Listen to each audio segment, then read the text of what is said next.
going to demonstrate how to remove the trigger group from a fixed trigger group Perazzi. Specifically, this is MX2000S. We're going to start off with both hammers cocked.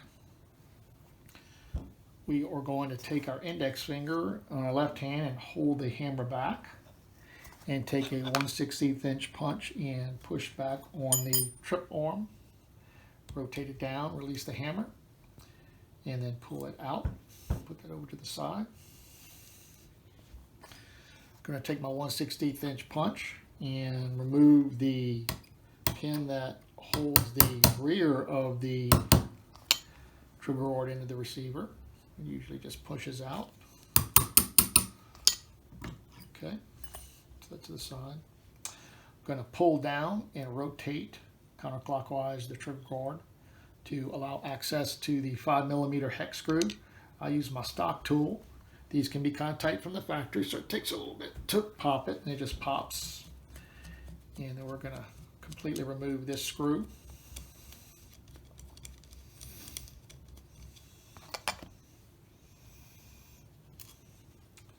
I rotate the trigger guard back to keep it out of the way. Next, we're going to take our punch and drive out the pin that holds the trigger group to the front of the receiver. And that pin pops out.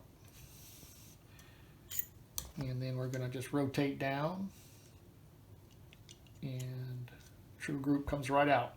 Just remember that the cocking feet are still in here, nothing's holding them in, so they can fall out. And we'll put this to the side. So now that the trigger group's out of the gun, much like a MX8 dropout trigger model, now we have access to normally take out the cocking bar, the locking lug, top lever, plunger and top lever return spring, and we have a little bit easier access to the firing pins. And basically, to put it back together, we're going to just go in the reverse order, making sure that our cocking feet are lined up.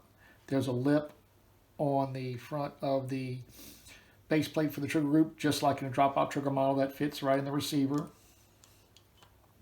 Making sure our inertia block's out of the way, and there's a groove in the top of the inertia block that go where the thumb safety, combination thumb safety barrel selector fits in there. Let's make sure that's lined up, and it just pops right in. I'm going to take my punch and line up the cocking feet inside the trigger group. I'm going to replace my pin and then tap it down. Finish driving it down with my punch.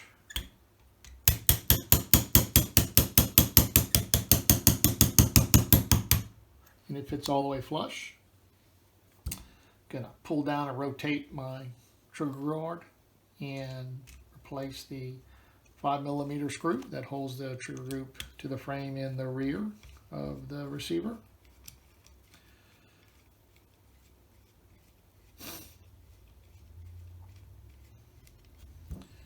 Gonna put a little bit of torque on this to tighten it. Going to rotate and lift.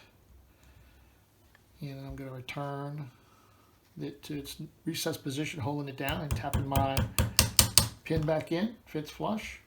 And then lastly, I can replace my right side or bottom barrel ejector trip arm. It just fits right in the hole. I'm going to push this down and then push all the way in. Again, I'm going to take my left hand and left index finger and hold the hammer back and push it in.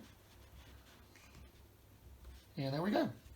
All back together, making note that the inertia block is free to move backwards and forwards.